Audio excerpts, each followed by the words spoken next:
Gain. सबसे पहले हम समझते हैं कि यहाँ पे कैपिटल गेन क्या होता है। अच्छा, हमको सिखा रिया है।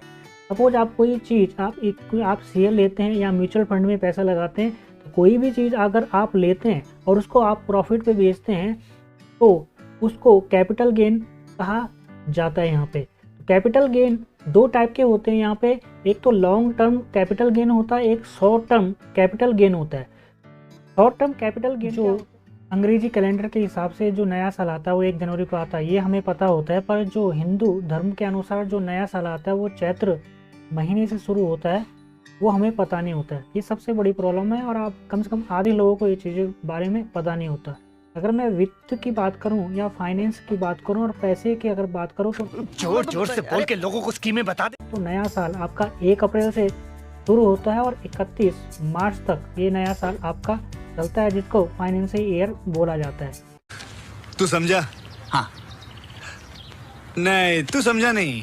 तो इस वीडियो में हम यहाँ पे बात करेंगे इनकम टैक्स रूल्स 1 अप्रैल 2023 से जो शुरू होने वाले हैं उनके बारे में।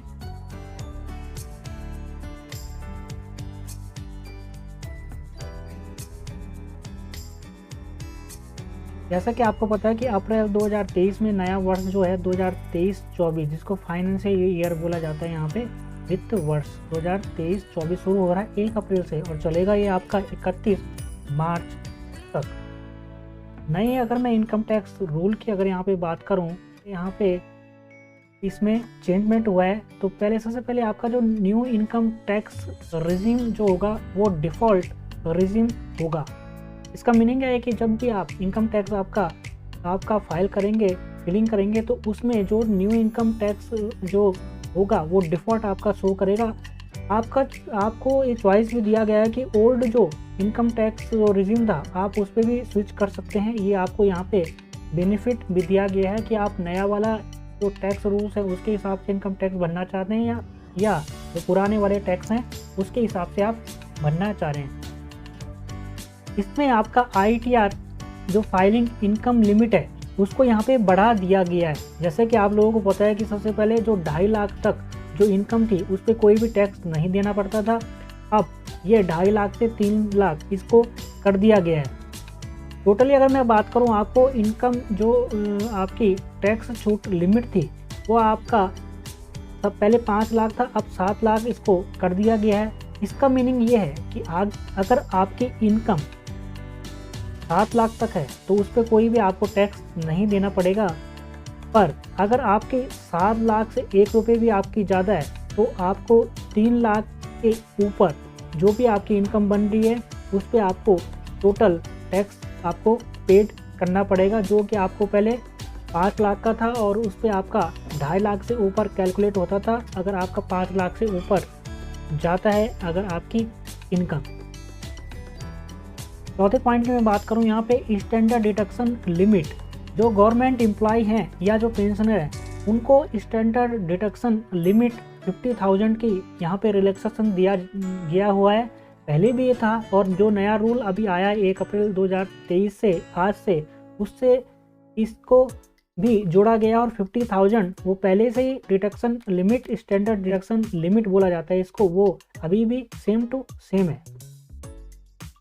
लीव इनकैशमेंट की बात करूं मैं, गवर्नमेंट जो एम्प्लॉय हैं उनकी लीव इनकैशमेंट का होता ही होता है। साथ साथ में जो प्राइवेट एम्प्लॉय हैं उनका भी लीव इनकैशमेंट का 2002 से अगर बात करूं मैं, यहाँ पे लीव इनकैशमेंट जो छूट होती थी वो 3 लाख तक उसकी लिमिट थी, अब उसको बढ़ाकर 1 अप्रैल से 25 लाख कर दिया गया है। डेट म्यूचुअल फंड पर LTCG बेनिफिट नहीं मिलेंगे। अब ये आपका LTCG क्या होता है? आपका लॉन्ग टर्म कैपिटल गेन। सबसे पहले हम समझते हैं कि यहाँ पे कैपिटल गेन क्या होता है।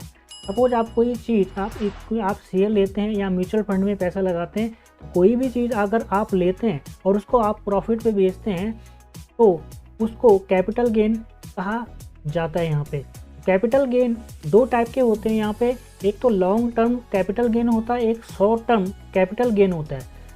शॉर्ट टर्म कैपिटल गेन क्या होता है कि अगर 3 साल तक कोई भी आप, चाहे आपका शेयर हो या म्यूचुअल फंड हो, अगर 3 साल के ड्यूरेशन तक आप उसको रखते हैं और 3 साल से पहले उसको आप सेल कर देते हैं, सेल आउट कर देते हैं या बेच देते हैं तो उसको शॉर्ट टर्म कैपिटल गेन के हिसाब से आपकी जो भी प्रॉफिट आपका बनता था वो आपकी टोटल इनकम के साथ ऐड कर दिया जाता था और उसके आपके जो टैक्स स्लैब है उसके हिसाब से आपको उस पर टैक्स देना पड़ता था।